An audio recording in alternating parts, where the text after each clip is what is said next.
ማለት አንዴ እንዳነገሰ ካይቆየም ትልቁ የሚዲያ ጥፋ እንትኑ ሰዎች ነው ክፋቱ የሆነ ጊዜ ላይ በጣም በቃ ኤቭሪዌር አንተ ነህ የምትጠራው ከዚህ የሆነ ጊዜ ላይ ትደበዝዛለህ በየጊዜው አዳዲስ ሰዎች ይመጣሉና ዝነኝነትን የሆነ ኮንትሮል አድርገ ለበጎ ዓላማ ተጠቅመህበት ነገ ህይወትክ ላይ ሪግሬት ማታረግባቸው ነገሮች ላይ ካልተሳተፍክ በስተቀር ዋጋ እንድትከፍል ያደርጉሃል። አዎ ግን እኛ ሀገር ይብሳል መሰለኝ አሁን አይታችሁ ከሆነ በኳሱ በፊልሙ በሁሉም ፕሮፌሽን ላይ የሆነ ሰው ይወራለትና ወዲያው ይጣፋል ነገር እና መቋቋም የሱ ፕሮብሌም ምን ይመስልሃል? ኢጎ ይመስለኛል ለራሳችን የምንሰጠው የተሳሳተ ግን አጠገብ ያለ ሰው ደግሞ ምን ይላል መሰለ ኮሜንት ላይ ማይትሽ ከሆነ ሁሉም ሰው ትለያለህ አንተ ምናምን ትባላለህ እና ያን ነገር አክሴፕት አድርገሽ የምር ለያለው ምናምን ብለሽ ከሄድሽ ከለይተሽ ተቀበለ ከ6 ወር ምናምን በኋላ ተጠፋለህ በቃ ማለት አንዳንድ ይሄ ኔጌቲቭ ኢነርጂን የሚያጋቡ ኮሜንቶች አሉ እነዛ እንደሚያጠፉት ሁሉ ወደ ውስጥ ካስገባቸው ፖዚቲቮቹንም አጠቃቀማቸውን ካላወቅነው በጣም ያጠፉናል። አንዴ እንትና ምን ሲል ሰማሁት አለማየሁ ታደሰ የማልዳ ኮከቦች ላይ መሰለኝ ልጁ በጣም ጥሩ አክት አረገና ልናደንቅ ፈልገን ነበራል በጣም ጎበዝ በቃ ጀግና ምናምን ልልህ ፈለኩና ግን ፈራሁ እንዲህ ስንላቸው አለ አጠገባችሁ መተን ካልዳኘን ይያሉን ተቸገረን። ኦፍ ኮርስ ያ ሰዎች ሲያደንቁ አንዳንድ ጊዜ አንተ ሁሉን ነገር ፐርፌክትሊ የምታውቅ ይመስላልና ሚዲያ ደግሞ እንደዛ ነው። ግን አሁን እኔ በፐርሰናሊ የሚዲያ ይነፍስብናል በቃ በደለ ጊዜ ላይ እንትንም ይመስለኛል እኔ አንደኛው ችግር አሁን የውጪ ሀገር ላይ ፌመስ ሴሌብሪቲዎች ትልቁ ያላቸው ለረጅም ጊዜ በእውቅና የሚቆዩበት አንዱ መንገድ ማኔጀር አላቸው ተቋም ናቸው። አሁን ግለሰቦች አሁን እግር ኳስ ተጫዋቾች የራሳቸው ወኪል አላቸው ካምፓኒ ናቸው የአድቨርት እሱ ኳሱን ብቻ ነው የሚጫወተው። ኮሜዲያኖች እነ ትሬቨር ኖሃ ወይም ኢግሌሲያስ የራሳቸው የሆኑ እንትኑ አክተሮቹም በተመሳሳይ መልኩ በኢትዮጵያ ውስጥ የማየው ችግር ያው አንድ ሰው ይደክማል ሄደ ተደክማለህ ሶ ኢንስቲትዩሽን የመሆን ችግር አያለው ተቋም የመሆን ችግር አያለው። እሱን እንዴት ኦብዘርቭ አረከው ከጓደኞች ጋር ወደዛ ማደግ ወደ ተቋም ማደግ ማኔጀር እንትን ማለት በስር እንደ ካምፓኒ ታምኖ መስራት እሱን እንዴት ተመለከትከው? እሱ ነገር እንዳልኩ ነው አብሬያቸው ሙላቸው ሰዎች ናቸው እነሱም ሴሌብሪቲዎች ናቸው አርቱ ላይ ያሉ ሰዎች ናቸው አንዳንዶቹ ዓለም ቱር ያረጉ ኮንሰርት የሚሰሩ ናቸው ሶ እነሱ ጋር የምትማረው ነገር አለ አብራሃቸው ስትውል የምትመለከተው ነገር አለ እነሱም እንደ ታላቅ ወንድም ደግሞ የሚመክሩ ነገር አለ እንደዚህ ቢሆን እንደዚህ ለምሳሌ የማስታወቂያ ድርጅቱን የባርኮት አድቨርታይዚንግ የሚለውን ያስከፈቱኝ ከነሱ ነው ሐሳቡም የመጣው በቃ ቶሎ ብለህ ወደ ቴሌቪዥን ማስታወቂያዎች መሄድ አለብህ አይነት ነገር ሶ አብዛኛውን ነገር ከነሱ ስር ሆኜ ነው ከግለሰብ አውጥተው ተቋም አደረጉ። ያኔ አባቴ እንትን ይላል ባይዘይ ሲመክረኝ ሁሌም በእውቀትም በእድሜም የሚበልጡሽ በልምድም የሚበልጡሽ ሰዎች ጋር ጓደኛውኝ ይላልና እኔ እኩዮች ጓደኞቼ በጣም እኔ ባርኮት እንደው አንድ ደግሞ በጣም የገረመኝ በቃ ስለ ሪል የሚመስል አንድ አይታችሁታል ህንዳዊ ሆነ የሰራው ማስታወቂያ የአዲስ ሕይወት ሆስፒታል የሚገርም ነው። እኔ በጣም ደም አንድ መልክም ከነሱ እና ዝግጅት ካልባሳት ከምኑ የነሱ የባህል እንትን ግንባር ላይ መተደረግ እሱ ሁላ አድርገሳ ምናልባት እዛ ላይ ትችላለህ ቋንቋም ስትናገር ምናምን ነገር አልችልም ራሱ አስተርጓሚ ትርጉም በጌቾን ኦኬ ማታወላቸው እኮ እሺ እንትን አልነገርከንም ባርኮት የሚከፈልህን አልነገርከንም ለአንድ ማስታወቂያ በአቨሬጅ ምን ያክል ታወጣለህ?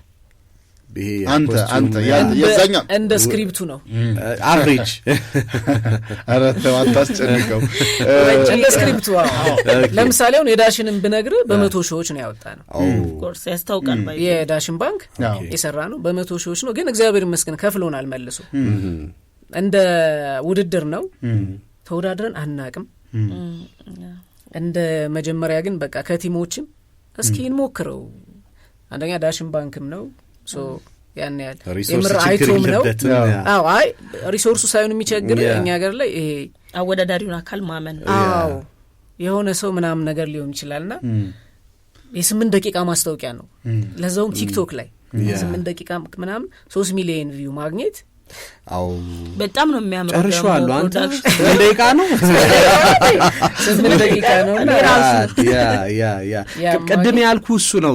ቴክኒካሊ ሪች መሆን ኮንቨርሴሽኑ ይሄ ቴኒስ ኪክ አይነት መጠቀሙ በጣም አጫጭር መሆኑ ለእያንዳንዱ ሰከንድ ዋጋ ተሰጥቶ ስክሪፕት መጻፉ አሁን 8 ደቂቃ መሆኑን አንተ ስትነግረኝ ነው። ከለሪንጉ ራሱ በጣም አሪፍ። እኔ እሱ ቪዲዮ ላይ ባይዜ አዳዲስ ነገሮችም እኮ ታያለ፣ ኢንቫይሮንመንት ታያለ፣ ሆቴሎች ታያለ፣ ከአዳዲስ ነገሮች ታያለውና አንድም የሆነ እንድንወደው የሚያደርጉን አይተናቸው ማናቃቸውን ነገሮች ያው ዲስከቨር ያደርጉና በምንድን ነው የምትቀርጹት? FX3 ሶኒ ኦኬ በሶኒ ያ እንትኑ ከለሩ ያስታውቃል። በጣም ኳሊቲ ላይ ሁሉም ነገር ላይ ነው የምትጠበቡትና እጅግ በጣም ነው ብዙዎቹ እናንተን ፈለግ ተከትለው ብዙ ባርኮቶች ይመጣሉ የሚል እምነት አለን እና ምናልባት እንደው ኦፍ ኮርስ እንደምትቸኩልና ቃልን ነግረህናልም ከአስቀደመ ብዙም ለሚዲያም የመጀመሪያ ነህ፣ ግን የቅልቦች ቤተሰቦች ሊያገኙ የሚፈልጉበት ሰዓት ነው አሁንና እዚህ የምናመጣቸው ስራዎቻቸውን በጣም አበጥረን አይተን ነው የምናደርገው። ሁለተኛ አይተዋል የምርጫው ሲካሄድ ሲዘዋወር የነበረው በተለያዩ ፋስት መረጃ፣ ጉርሻ ፔጅ፣ ኢትዮ ታይምስ፣ ሰበር ዜና፣ ዜና 24፣ ማለዳ መረጃ፣ ኢትዮ ታይምስ እንግዲህ ወደ 8-9 ገጾች ይሄንን ጉዳይ ትኩረት ሰጥተውት የተሻለ የማህበራዊ ሚዲያ ሰው ማን ነው የግንቦት ፕላን ይዘሃል ወይ በ2018 እዚህ ይደርሳለሁ ብለህ 2019 ላይ ወይንም በሚመጣው አመት ላይ የሚል ምናልባትም በተርመም ቢሆን የከፋፈልከው እቅዶች አሉ ሆይ? እንደው ሁሉ እቅድ ለህዝብ ይቀርባል ማለት ሳይሆን እንደው ብናውቅና ነገ ባርኮትን የት እንጠብቀዋለን የሚለው ጥያቄ ነው የጠየቁት። የወደፊቱን መናገር ያው ያስፈራል። ብዙ ነገር አቅደ ላይሆን ይችላል፣ የሚሆንም ደግሞ ይኖራልና በእቅድ ደረጃ ይኖራሉ። በማስታወቂያውም ደረጃ በዩቲዩብ ላይ መስራት ፈልጋለሁ። ዩቲዩብ ልክ እንደ ቲክቶኩ ዩቲዩብ ላይ ቫይራል የሚወጡ ስራዎችንና ጥሩ ነገሮችን ለሀገርም ለማህበረሰብ ምን አሰብክ? ዩቲዩብ ላይ ያሰብናቸው ብዙ ኮንቴንቶች አሉ። አንድ ያሰብነው ኮንቴንት አለ በጣም ወደነው ይጀምራል አይጀምርም አላውቅም። ልክ እንደዚሁ የሀገር ባለውለታዎችን የምናስብበት ነው። ቲክቶክ ላይ ታችሁ ከሆነ ይህ ድራማ አይደለም የሚል ኮንቴንት አለን፣ እንመጣበታለን። እሱንም ጥያቄ አለ። አዎ ልክ እንደዛ ሁሉ ዩቲዩብም ላይ ደግሞ ይሄ ድንገት የሚል አንድ ሾው አስበናል። ያው ሳይጀመር መውራት በሚለው ነው እንጂ እሱ ነገር ምንድነው ብዙ ባለ ታሪኮች አሉ፣ ብዙ ታሪክ ያላቸው ሰዎች አሉና ከጀርባቸው ታሪካቸውን ካጠናን በኋላ ቤተሰብ አስፈቅደን ግን እነሱ ሳያውቁ ድንገት እነሱን የተለያየ እገዛ የምናደርግበት ሆኖ ግን ያው ይሄ ዝም ብሎ ራፍሊ ነገርኳችሁ እንጂ በደንብ ስክሪፕት ተጽፎለት በሚያዝናና መልኩ ጥሩ ሆኖ የሚሰራ አንድ ሾው አለና እያንዳንዱ ስራ ሰዎችን ከማገዝ አንጻር ቢሆን መልካም ነው ብዬ አስባለሁ። ያው እጅግ በጣም ያነሳው እንደሚገርምህ ከመጀመሪያውም እንደ ጥያቄ ይህ ድራማ አይደለም የሚል አንድ ኮንተንት አለ። ያ ምንድነው? ይህ መልእክቱም ይዘቱስ? ይህ ድራማ አይደለም። ዋናው መልእክት የሚሰሩ ሰዎችን ማበረታታት ማገዝ ነው። አይታችሁ ከሆነ ብዙ ጊዜ ከሚሰራ ሰው ይልቅ ለሚለምን ሰው ይሰጣል። ለምሳሌ አንድ የቅዱስ ያሬድ ቤተክርስቲያን ምን አጋጠመኝ፣ ሴትዮዋ ወደ 60 ዓመት ይሆናቸዋል፣ አይነ ስውር ናቸው። 60 ዓመታቸው ነው ሴትዮ፣ አይነ ስውር ናቸው። ቁጭ ብለው ጧፍ እየሸጡ ነው። ከጎን ደግሞ ሌሎች ወጣቶች አሉ፣ እነሱ ይለምናሉ። እና አብዛኛው ሰው ቤተክርስቲያን ስንገባ እሳቸውን ጧፍ ከመግዛት ይልቅ ለሚለምነው ሰው ይሰጣል። ለሚለምን ሰው አይሰጥ አይደለም ይሰጥ፣ ችግር የለውም መስጠቱ። ግን እነዛ ሰዎችስ የሚሰሩት ሰዎችስ ማንም ያግዛቸው? ኢትዮጵያ ውስጥ አሁን ሁሉም ሰው ቸግሮታል። ሁላችንም ልዩነቱ ምንድነው? ለችግሮቻችን መፍትሄ የምንፈልግበት መንገድ ነው። ግማሹ በልመና ይፈልጋል፣ ግማሹ በስራ ይፈልጋል። ያ ማለት ግን መለመኑ ተሳስቷል ወይ ምናምን የፈራጅነት ላይ አይደለንም። እሱ ሳይሆን የሚሰራ ሰው ግን እንደ ሀገር ቢታገዝ። ለምሳሌ እኔ በስራ ያለው አንዱ ሰራተኛዬን ሳግዘው እሱ ቢያንስ 3 የቤተሰብ አባል ሊኖረው ይችላል። ስለዚህ አንድ ሰው አይደለም የሚታገዘው፣ 3 ሰው ነው የሚታገዘው። አንዳንዴ ሳንፈልግ ጓደኞቻችን ጋር ሎተሪ እንቆርጣለን ዝም ብለን። ትልቅ ሰው ከሆነ ሎተሪውን ያዘው ሎተሪ ቆርጠ ነው እንሄዳለን። ፈልገ ነው አይደለም። በቃ ያን ሰው ማገዝና ያለበት መንገድ ልክ እንደሆነ እንዲያስብ ነውና የድራማ አይደለም የሚለው ሐሳብ የመጣው በቃ የሚሰራ ሰው መታገዝ አለበት ነው። ግን ደግሞ ኮንቴንት መሆን ስላለበት ማዝናናት ማስተማር ስላለበት ሰዎቹ የራሳቸውን ህይወት ነው የምናስተውናቸው። የራሳቸውን ህይወት በድራማ መልክ ይተውኑልናል። ሶ ይህ የሰማችሁት ድራማ አይደለም፣ የዚህ ሰው እውነተኛ ህይወት ነው። አልፎ አልፎ ደግሞ ምን ይመጣሉ ታማሚዎች ደግሞ ያው ገዛ የሚያስፈልጋቸው ደግሞ ይመጣሉ። እነሱም በድራማ መልክ ይሰራል። እንግዲህ በሚሊዮን በመቶ ሺዎች ተሰብስቦላቸው ለምስጋና መተው ደግሞ ያመሰገኑም ደግሞ አሉ።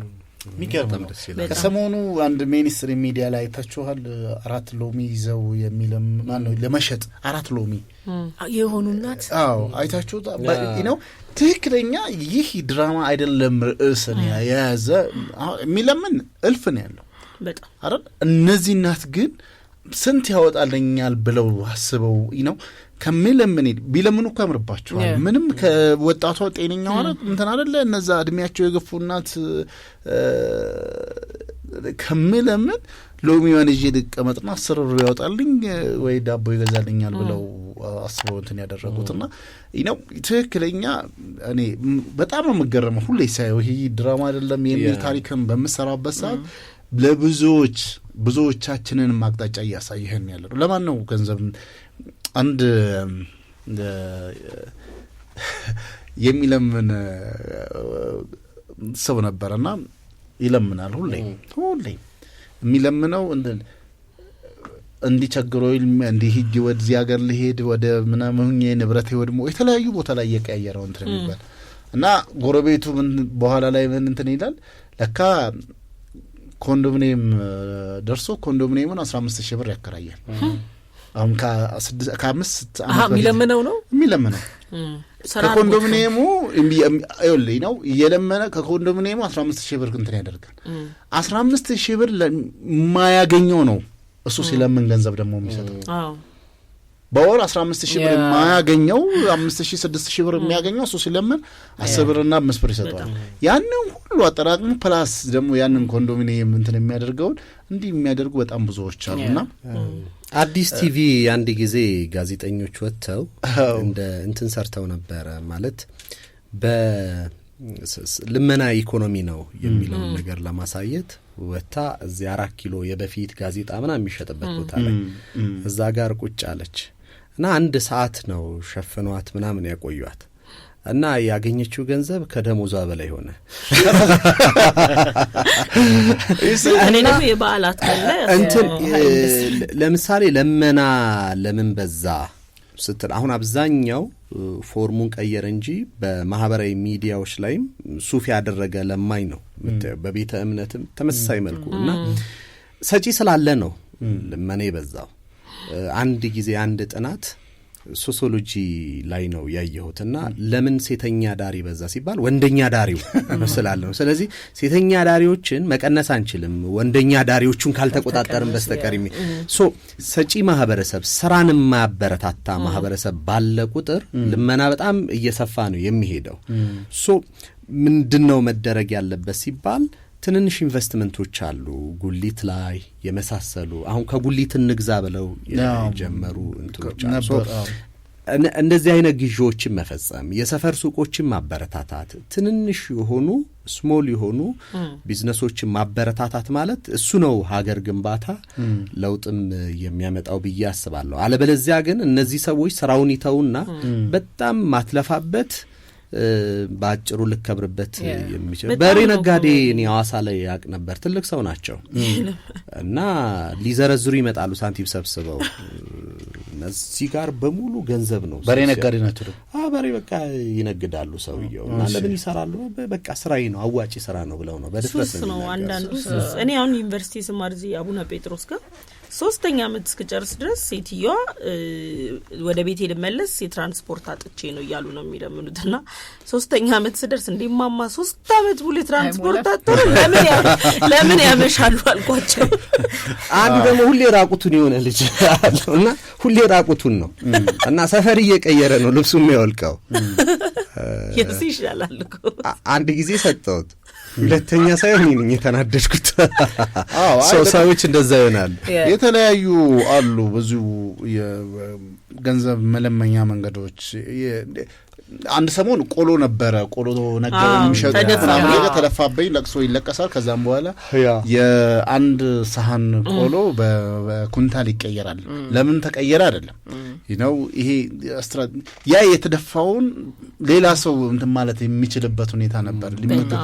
ሌላው አንድ እኔ ደግሞ የገጠመኝ ምንድነው የስኳር ታማሚ ይሄ የሚጥለው እንትን አይነት ነገር ያለበት ኤፒሌፕሲ። አዎ እዚህ ወደ ጦር ኃይሎች አካባቢ ወደቀ። የመጀመሪያ ቀን ሁሉም ተረባረበ፣ ምን ተደረገ። አሁን ሊሄድ ምናምን ነገር እንዲሆኑ እህል አልበላውም፣ ዛሬ ወደ ሀገሬ ልገባ ነበረ ምናምን ነገር ተባለ። ተዋጣለ፣ ገንዘብ ተሰጠው፣ ብዙ ገንዘብ። በቃ እንኳን አገሩ የሚያስገባ አገሩም ገብቶ ሊያደራጀውና የሆነ ስራ ሊያስጀምር የሚችል ገንዘብ የተሰጠው በወቅቱና ያንን ከወሰደ ከ2 ሳምንት በኋላ ደግሞ እዚህ መስቀል ፍላወር አካባቢ ያገኘሁት እንደዛው ሜትር ወርቆ ምናምን ነገር። ትናንትና ነው ደግሞ የመጣሁት አለ። ለአዲስ አበባ ደግሞ እንዲህ ነኝ ባይተዋር ነኝ አላቃትም አዲስ አበባ ምናምን ሲል እኔ ከ2 ሳምንት ከ3 ሳምንት በፊት አስቀድሜ ያየሁት ሁኔታ አለና ብዙ ስትራቴጂዎች ነው የመርዳት ሞራልህንና እውነተኛ ሊታገዙ የሚገባቸው ሰዎችን እንዳትረዳ ያደርጋል። እኔም አንዱ የገጠመኝ አለ። ሁሌ ወባና ታይፎይድ ነው የሚያመው። ሰውዬው በጣም ቀጭን ነው፣ ጋቢ ለብሶ ሰፈር እየቀያየረ ነው። ሪሊ ደግሞ ይመስላል ያመመው ይመስላል የፊቱ ገጽታ። ወባ ታይፎይድ ይሄ ሲይዝህ በጣም ቆላማ አካባቢዎች ላይ አሁን እንደ አዳማ፣ አዋሳ ምናምን የመሳሰሉ ከተሞች ተጠቂ ናቸው። እነዚህ አካባቢ አርባ ምንጭን ጨምሮ ማለት ነው። በጣም ነው ሰውነት የሚመጣው ወባ እና ይመስላል ሰውዬው እና እንደዛ እያደረገ ነው። ስለዚህ እውነተኛ ታማሚዎችን እንዳትረዳ ያደርጋል። አንጎበር ገዝታ ነው መስጠት ያለበት። ለዚህ ብዙ የማይረሱ የመለመኛ እንትኖች አሉ። ይህ ድራማ አይደለም። እጅግ በጣም እንደው እንደበዛ እናውቃለን። ምሳሌዎችን መውሰድ አንድ የማረሳው እጅግ በጣም ቆየት ብሏል ትንሽ እዚህ ሰበታ አልፈ አቦ ቤተክርስቲያን አለና ሐምሌ 5 በጣም ብዙ ህዝብ ወደዛ ይሄዳል። እዛ ሄደን ልጁ ሰውነቱ በጣም ይንቀጠቀጣል፣ ዱላ ይዞ እንትን እያለ ማዳበሪያ ግን ብር መለመኛ እንትን መባያ ደግሞ በእጄ መያዝ አልችልም ብሎ ማዳበሪያውን እዚህ ደረቱ ላይ አድርጎ ሰው እዛ ውስጥ ገንዘብ እንዲጥልለት ግን በጣም ይንቀጠቀጣል ምናምን ነገርና ይኸውልህ ማዳበሪያው እስከ አፍጢሙ ነው የሞላው። እሱን ይዟል። አዎ እንትን እያደረገ በዛም ውስጥ ሰውነቱ ይንቀጠቀጣል። እየተንቀጠቀጠ እንኳን ሞቶ ደግሞ ሲፈስ ሌሎቹ ደግሞ የወደቀውን ያው ከእንደዚህ አይነት ሰው እንዴት ተብሎ ከወደቀው እንትን እያደረጉ እየጠቀጠቁ ኪስ ውስጥም እያደረጉለት ምናምን ነገር እና በመሃል ነው እንትን ስለነበረ እኛ ወደ ታች ወደ ጫካው ለዋሽንት እንሄድልሃለን። ስንሄድ እታች ሂዶ ዛፍ ስር ቁጭ ብሎ እንትኑን በሩን አስተካክሎ ሁሉን የሆነ ነገር አመቻችቶ ኖርማል ሁለተኛ ዙር ቆይ እንከታተለው እያል ያደረግንበትን መንገዶች ነው። እንደው ባርኩት ይሄ ቸግሮትም አታሎም ጎዳና ላይ ወጥቶ ነው። አሁን ትልቁ ችግር ደግሞ በማህበራዊ ሚዲያ ዘመን ዲጂታል ለማኞች አሉ።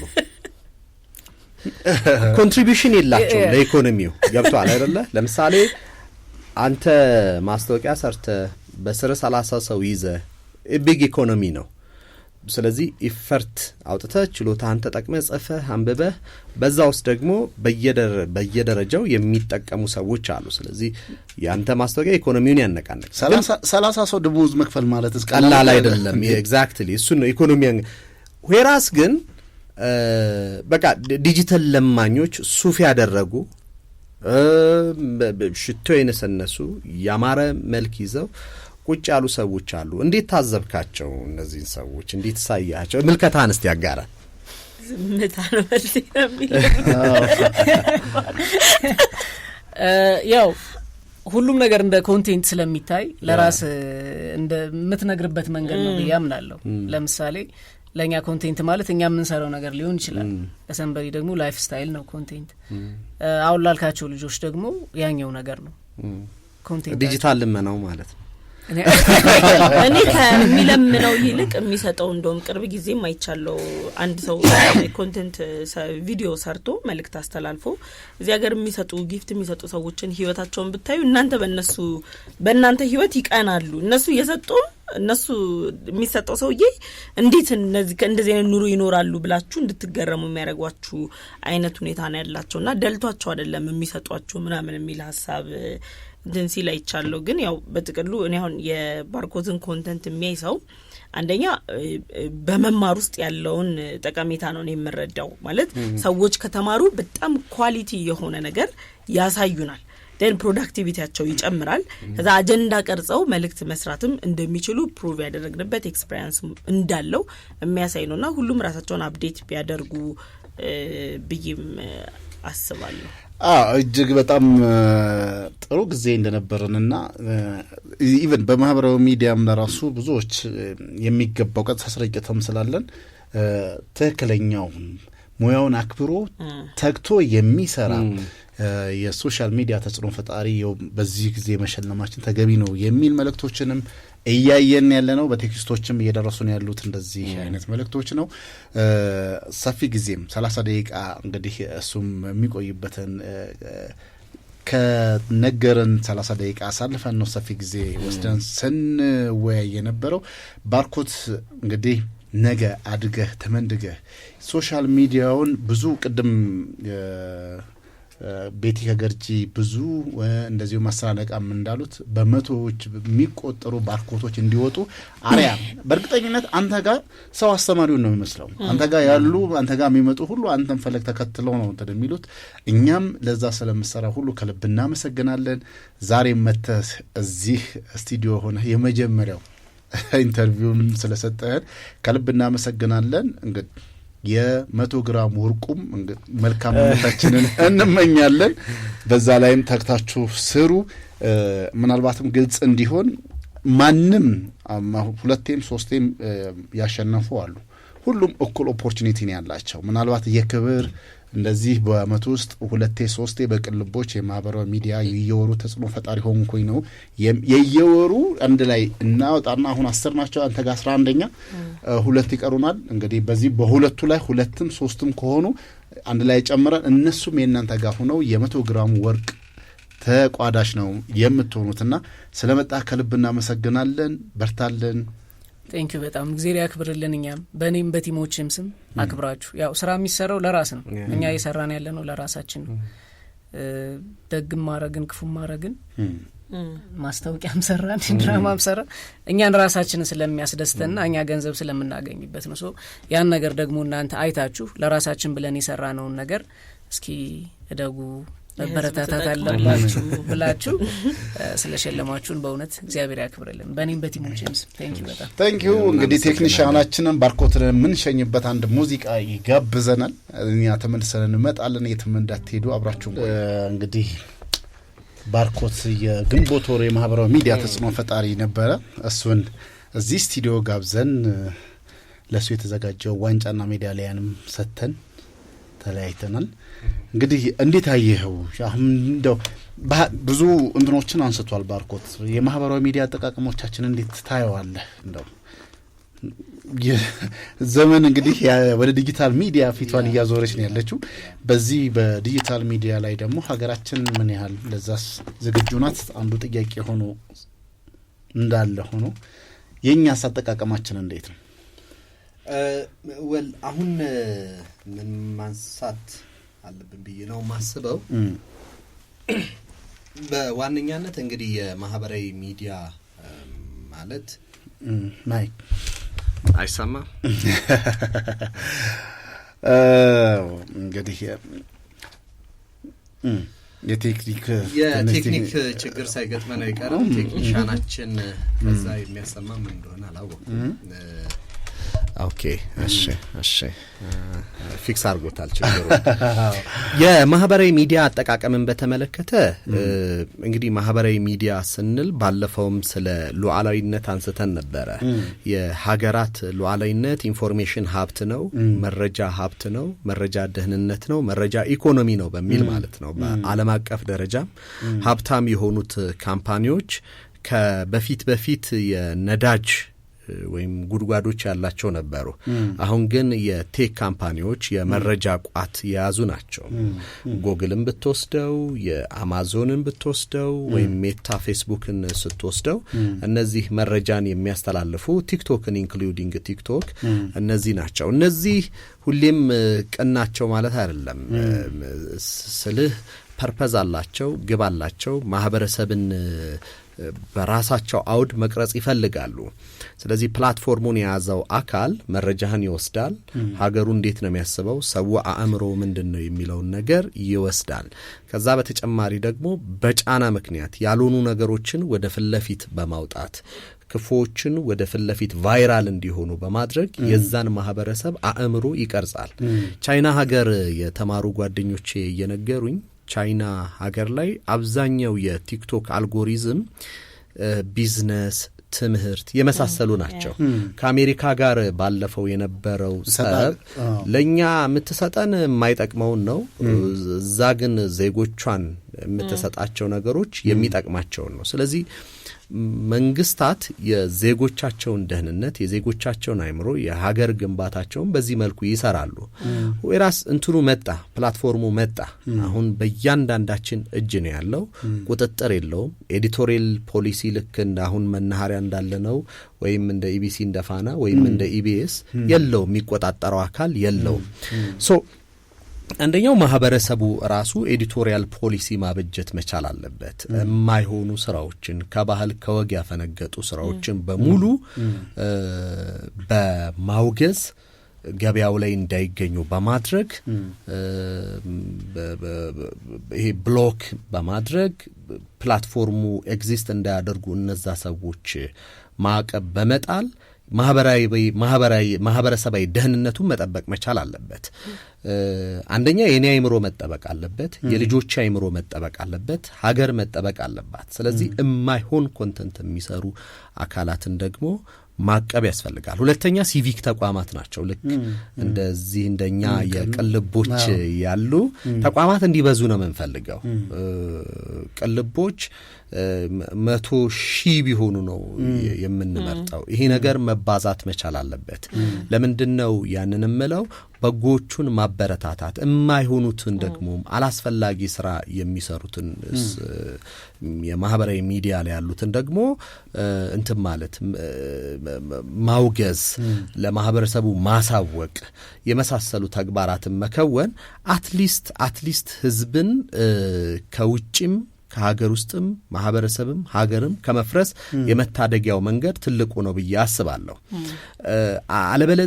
አለበለዚያ ማንቆጣጠራቸው ከሆነ ለክፉ ሐሳቦች እይታችንን የምንሰጥ ከሆነ፣ ላይካችንን የምንሰጥ ከሆነ፣ ሼር የምናደርግ ከሆነ፣ ገንዘባችንን ስንሰጥ ሀገር እያፈረስን ነው፣ ቤተሰቦቻችንን እያፈረስን ነው። ስለዚህ እንደዚህ አይነት ሐሳቦችን እንደ ማህበረሰብ ማቆም መቻል አለብን። የዛን ጊዜ ነው የጸናች ሀገር፣ የተባረከና ጽኑ ቤተሰብ መፍጠር የምንችለው። እንደ ባርኮት አይነቶችን እንደነ ያሲኖ አሁን በማህበራዊ ሚዲያው ላይ በጣም በጎ ተጽዕኖ እየፈጠሩ ያሉትን ደግሞ በገንዘብም ኢኮኖሚካሊም እንደዚሁም ደግሞ በሞራልም በመደገፍ እነዚህ ልጆች በመልካም ስራቸው ትውልድ በመቅረጽ ኃላፊነታቸውን የበለጠ እንዲገፉበት ደግሞ ማበረታታት ያስፈልጋል። እጅግ በጣም እንግዲህ እንዳልከው ነው። ማህበራዊ ሚዲያ ኤዲቶሪያል ፖሊሲ ስለሌለው ማንም እንደፈለገ ወዳጅም ጠላትም የራሱን ሀሳብ የሚያጋራበት ሊሆን እንደሚችል እንግዲህ ደጋግመን ያነሳነው ጉዳይ ነበር። ብታስታውሱ ከሆነ ከዚህ በፊት እንዲሁ አንድ መምህር የሆነ ቦታ ሄድና በሆኑ አካላቶች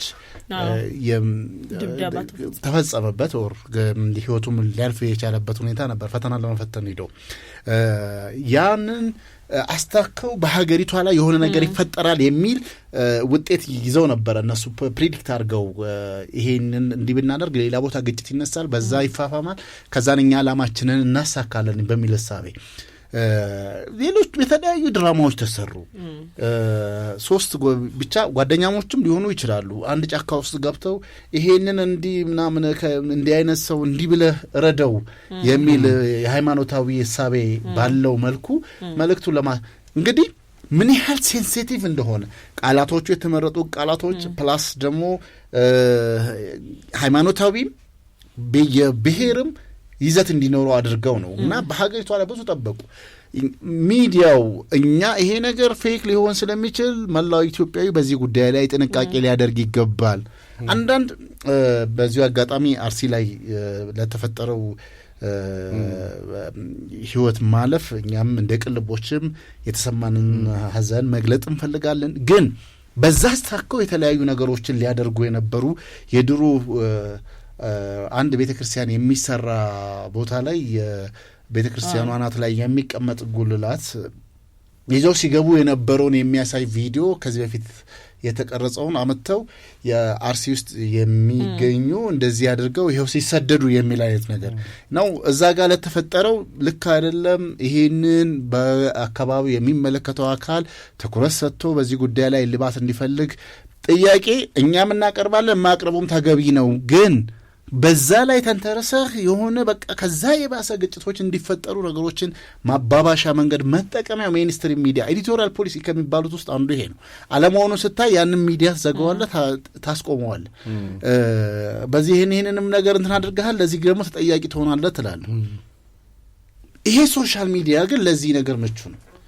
አንዳንድ ነው ይሄ በሀገሪቷ ላይ ውጥረት መፈጠሩና ችግር የሚመጣው የተለያዩ ህይወት የሚያልፍበትን ወይም ሌላ ጉዳቶች የሚመጡ ለሱ ምንም ከዛ አንድ ህይወት አልፎ አንድ ላይክ ማግኘት አንድ ፎሎወር ማግኘት የሚያስብ በጣም ድኩማን የሆኑ የሶሻል ሚዲያ ሰዎች አሉ። እነዚህን ሰዎች እንዴት አድርገን ነው እኛ የምንከተላቸው? ቀና ያሉ የሶሻል አሁን ተከታዮቻቸውን ብታይ ትልልቅ ቅድም እንዳልነው ይሄ ምንድን ነው ዝና መሸከም የማይችሉ እብሪት የሚሞሉ ገና ፎሎወር እኔ እኮ የዚህን ያህል እንትን አለኝ የሚሉ የሶሻል ሚዲያ ሰዎች በሚታይበት ላይ በልሰ ደግሞ ይሄን ነገር ስታደርግ በሳት ላይ በቤንዚን ማርከፍከፍ ነው የሚሆነውና ሶሻል ሚዲያ በኃላፊነት መወጣት ግድ ይለናል። የምንጠቀምበትን መንገድ እኛው ራሳችን እያገራን እኛው ራሳችን እያሰለጠን ማንን ነው የምንከተለው? ብሔር ከብሔር ካልተጋጩ፣ ሃይማኖት ከሃይማኖት ካልተጋጩ እኔ በቃ ምንም አይሆንልኝም የሚሉ እነዚህ እስቲ ፎሎ ማድረጋቸው ሰዎች ማናቸው ብሎ ፎሎ የሚያደርጉትን ሊስቶች ይዩ እስቲ። ስለዚህ በእንደዚህ አይነት ነገር ላይ ሁለተኛ ስሜት ኮርኳሪ ያንተ የኔ ምናምን ነገር የምትል ከኢትዮጵያ ውስጥ ሁሉም አማራ፣ ኦሮሞ፣ ትግሬ ከጉራጌው ሁሉም ብሔር ብሔረሰቦች ሃይማኖቱ ሙስሊም ከክርስቲያኑ ተከባብሮ በሺህ የሚቆጠር ታሪክ ያላት ሀገር ዛሬ መተን እርስ በርሳችን አንዱ ከአንዱ ጋር መለጣጠፍና እንትን ማድረጉ ልክ አይደለም። እኔ የወንድሜ ጠባቂ ነኝ ብዙ ጊዜ ትላለህ ብስራት። እኔ የወንድሜ ጠባቂ ነኝ ሲባል ወንድሜ ማን ነው? አብሮኝ ያደገው አብረን አፈር ፈጭተን አብረን ወራጅ ውሃ ታጥበን አብረን ያደግን አንድ ማዕድ አብረን የቆረስን የተጋባን የተዋለርን ወንድማማቾች ነን። ስለዚህ እኔ ወንድሜ ጠባቂ ነኝ ማንንም ሊያማ ሲል አብሮህ ጎረቤት አብሮ ያደገውን አብሮህ እንትን ያለውን ማሰብ አለብን የሚለውን መልእክት ለማስተላለፍ ነው። ሞር የሶሻል ሚዲያ ደግሞ ይሄንን ነው እየሸረሸረብን ያለው። እሱ ያው ችግሩ የዓለም አቀፍ ችግር ነው። ነገር ግን በተለይ እንደኛ ባሉ ታዳጊ ሀገራት ያልተማረ ህዝብ በብዛት ባለበት ሃይማኖትም ብሔርም ፖለቲሳይዝድ ሆነው ደግሞ በጣም ሴንሲቲቭ በሆኑበት ማህበረሰቦች ውስጥ ይሄ ኮንፍሊክት ኢንተርፕረነር የምንላቸው የግጭት አሻሻጮች ምንጊዜም እነዚህን ሴንሲቲቭ ኢሹዎች ላይ መጫወት ነው የሚፈልጉት። ስለዚህ አንድ ማህበረሰብ የሚኖረው በእሴቱ ነው። አንድ ዶርኪንስ የሚባል የህግ ፈላስፋ ምን ይላል? ሀገር የምትሆነው ፌደራል ፖሊስ ወይም ደግሞ መከላከያ ወይም ፖሊስ ስላለ አይደለም፣ በእሴቶች ነው ይላል። ምክንያቱም ፖሊስ ምን ያክል ነው ከቨር ሊያደርግ የሚችለው? መከላከያውስ በየቦታው ኤቭሪዌር አናገኘው። ነገር ግን የሚጠብቀን አብሮነታችንን የሚያጸናው እኔ አንተ ጠባቂ መሆኔ ማህበረሰቡ በገነባው እሴት ነው። ያ እሴት ከፈረሰ የዓለም ወታደር ቢሰበሰብም ሀገሩ ሀገር መሆን አይችልም። የሚያኖረው እሴቱ ነው። ስለዚህ ማህበራዊ ሚዲያ ትልቁ ተጽዕኖ ምንድነው ስንል አሁን ጦርነት መልኩን ቀይሯል። the new rules of war የሚል አንድ ታዋቂ ደራሲ ሴም ማክፌት የሚባል የጻፈው አንድ መጽሐፍ አለ። በፊት ላይ ጦርነቶች በጄት በታንኮች በግዙፍ ቴክኖሎጂዎች የታገዙ ነበሩ። አሁን ግን ጦርነት መልኩን ቀይሯል። አንደኛ በፌክ ኒውስ ነው ሀገራት የሚዋጉት፣ በኢንፎርሜሽን ነው የሚዋጉት፣ አእምሮን አስተሳሰብህን በመቆጣጠር ነው። ስለዚህ ይህንን እንዴትም በይነው ነው ገብቶሃል አይደለ? ልጆቼን ወይም ደግሞ እኔ አእምሮዬን እንዴት ልጠብቅ ብዬ ሳስብ እኔ የወንድሜን የተስፍሽንም የእህቴን ፍሬንም አእምሮ የእሷ ጠባቂ ሆኜ እንዴት ልገለጥ ነው። አንደኛው ማድረግ ያለብን ብዬ የማስበው በደንብ መሰራት ያለበት ፌክ ኒውስ ምንድን ነው የሚለውን ይሄ የሀቅ ቼክ ፋክት ቼክ ላይ የሚሰሩ ተቋማትን በደንብ ማበረታታት ኢንካሬጅ ማድረግ ይገባል። መረጃዎች በወጡ ቁጥር ይሄ ፌክ ነው ፋክቱን ቼክ አድርገናል። ሁለተኛ ማህበረሰቡ በራሱ አይደንቲፋይ የሚያደርግበትን መንገድ በደንብ እንትን ማለት። አሁን ዘመኑ ደግሞ በጣም እየረቀቀ ነው የመጣው። ዲፕ ፌክ የምንላቸው በጣም ጥልቅ የሐሰት መረጃዎች በኤአይ ዘመን ደግሞ ሪሌቱ ነው ፌኬቱ ነው ምትለውን እስካትችል ድረስ ይደርሳል። ግን ለእያንዳንዱ ደግሞ ቴክኖሎጂዎች አሉ።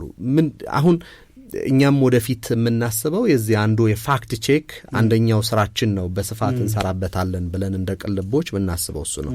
እንደዚህ ደግሞ የሚሰሩ ተቋማትን ማበረታታት እንደ ሀገር ኮመን ግራውንድ ኮመን ዲኖሚኔተር ሊኖረን ያስፈልጋል። በእነዚህ ኢሾች ላይ አንደራደርም። ማህበረሰብ አጥፊ ነው ብለን የጋራ አቋም ልንይዝባቸው የሚገቡ ጉዳዮች አሉ። እነዛን የምናደርግ ከሆነ እንደ ማህበረሰብ እንተርፋለን። የሚመጡት መረጃዎች የሰዎች አቴንሽን ሲክ የማድረግ ጉዳይ ብቻ አይደለም፣ የጠላት ሀገሩም ነው። ይህ ሀገር እንዳይሆን የሚፈልጉ አካላት ጭምር የሚያሰራጩት ዲሲሚኔት የሚያደርጉት መረጃ ነው። ስለዚህ ያንን ነው ኮንትሮል ማድረግ ያለብን። በጣም እሱ እንደውም ማክፌት ምንድነው የሚላቸው ይሄ በአዲሱ የጦርነት ሕግ አውሮፓውያን የተጠመዱት በኤፍ-35 በመግዛት ዘመናዊ ድሮኖች ቴክኖሎጂን ምናምን በማድረግ ነው። ነገር ግን ጦርነት ተቀይሯል። አሁን ሻዶ ጦርነት የጥላ ጦርነት ነው ያለው። አታየውም የሚዋጋህን አካል አድርጌያለሁም አላደረኩትም የሚል ነው።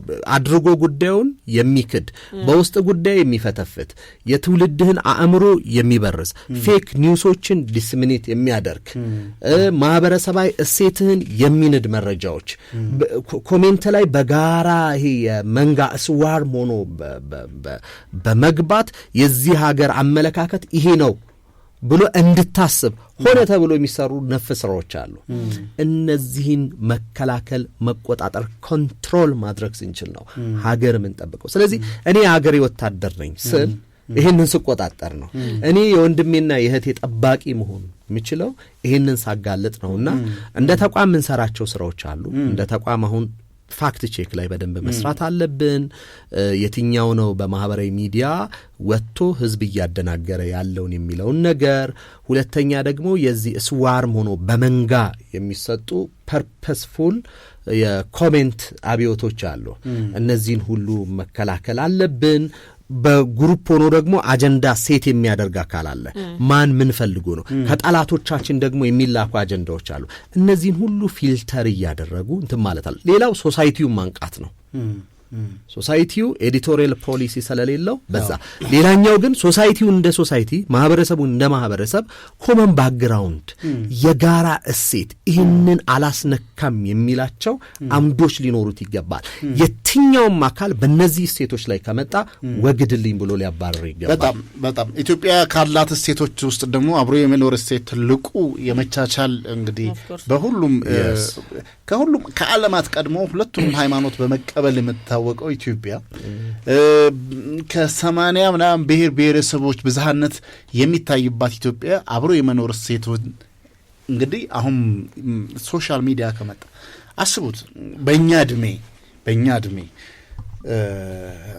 ማንም ቤትም እኔ በተወለድኩበት አካባቢ ይሄ ቡና ነጋዴዎች የሚያልፉበት መንገድ ላይ ያለ ነው የአያቴ ቤትና እዛ ጋር በዛ የሚያልፉት የትኛው ብሔር ብሔረሰብ ቋንቋ ሳትግባባ ነጋዴዎች በሙሉ መተው ቤት ለእግዚአብሔር ነው እደሩ ተብሎ የሚሄዱበት ሁኔታ ነው።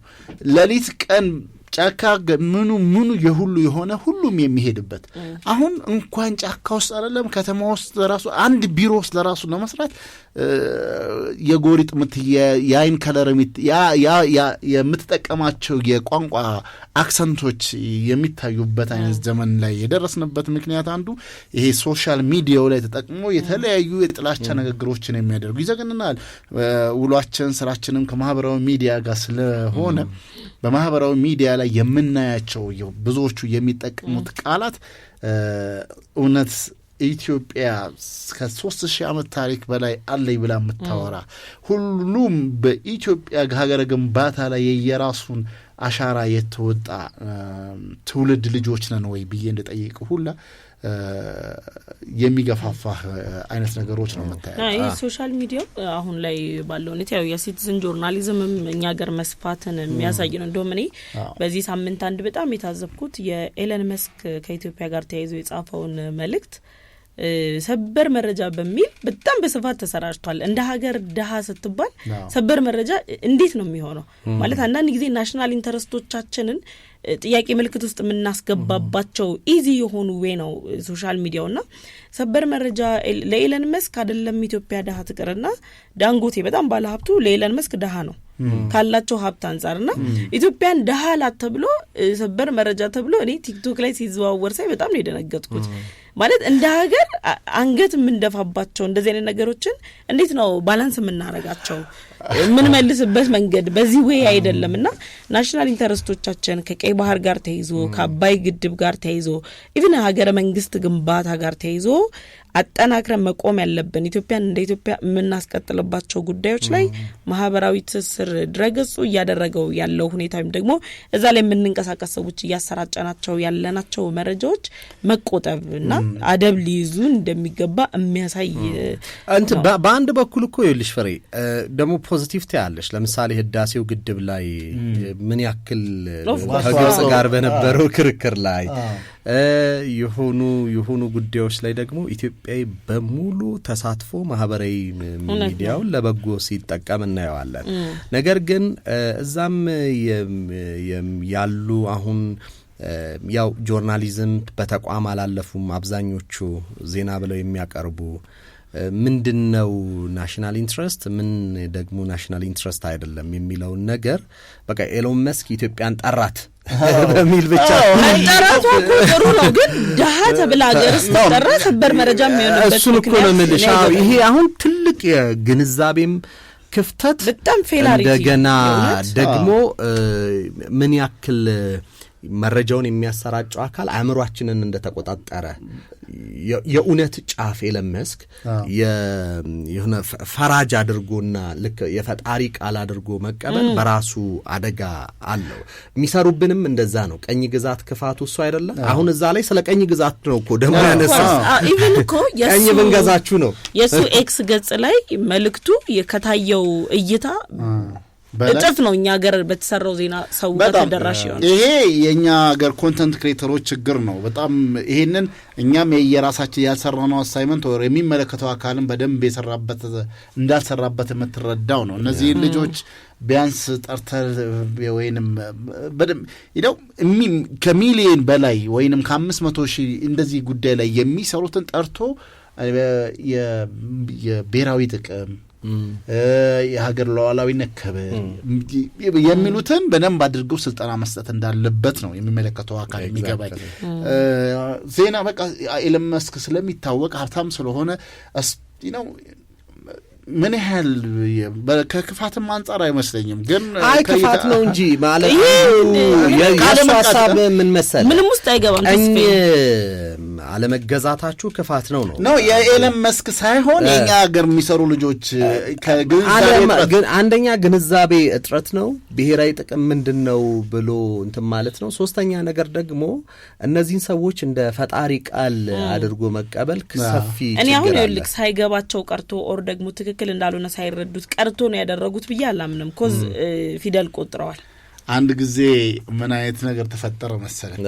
አንድ ምንም ሊሳካለት ያልቻለ ፖለቲከኛ በሀገራችን ውስጥ ስለ ኢትዮጵያ በቃ ሽግግር መንግስት እያለ የሚጮህ አንድ ፖለቲከኛ አለና የሆነ ጊዜ እንዲሁ በቃ ከፍቶታል መሰለኝ። ወጣና ኢትዮጵያ ልትፈርስ 20% ብቻ ቀረው 80% ኦልሬዲ እንደው ይሄው ብዙ ልትለው በአይምሮ የሚመጣውን የምትለው ነገር ሊኖር ይችላል ነው ሚዲያ ስለሆነ ነው እንጂ ይሄንን ተቀብለው እንደና ታዋቂው ፖለቲከኛ ምናምን ነገር እጅግ በጣም የሚያሳፍር ነው። ኢትዮጵያ በአንድ ተራ ፖለቲከኛ አይደለም በምንም እንደው ብዙ ማዕቶችን አልፋለች። ነገም ይገጥማታል። እነዛን ሁሉ ተቋቁማ ልትሻገር እንደምትችል ነው። የዓለም ፖለቲከኞች ኢትዮጵያን ዲፌንድ እያደረጉ ባሉበት በዚህ ወቅት ላይ ኤለን መስክ ደሃለም ብሎ ዜና የሚሰራን ግለሰብ እኔ ኢትዮጵያዊ ነው ለማለት ሁሉ ቸገራል።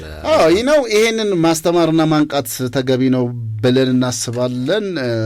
አሁንም የሶሻል ሚዲያ ላይ መረጃና ማስረጃዎችን የምትሰሩ መረጃ በማጋራት የምትሰሩ በእንደዚህ አይነት ጉዳይ ላይ ልታፍሩ ይገባል። ቀኝ ግዛትን ትክክል ነው ብሎ የሚያምን እንግዲህ ቀኝ ያልተገዛች ሀገር ይደርሳለች፣ ቀኝ የተገዛች ሀገር ደግሞ እንደዚህ አድጋለች ብሎ ማነጻጸሪያ ባዶዋን ዳንኮራ የሚፈልግ ሰውንንም ለማበረታታ መሞከሩ ተገቢ ነው ብለን አናስብም። እንግዲህ የዛሬ ዝግጅታችን በዚህ ይጠናቀቃል። አብረናችሁ የቆየን ፍሬህይወት ዮሐንስ፣ ብስራት መለሰና ተስፋዬ ስንሻው ነበርን። የሳምንት ሰው ይበለን። እስከ ሳምንት ቸር ቆዩልን።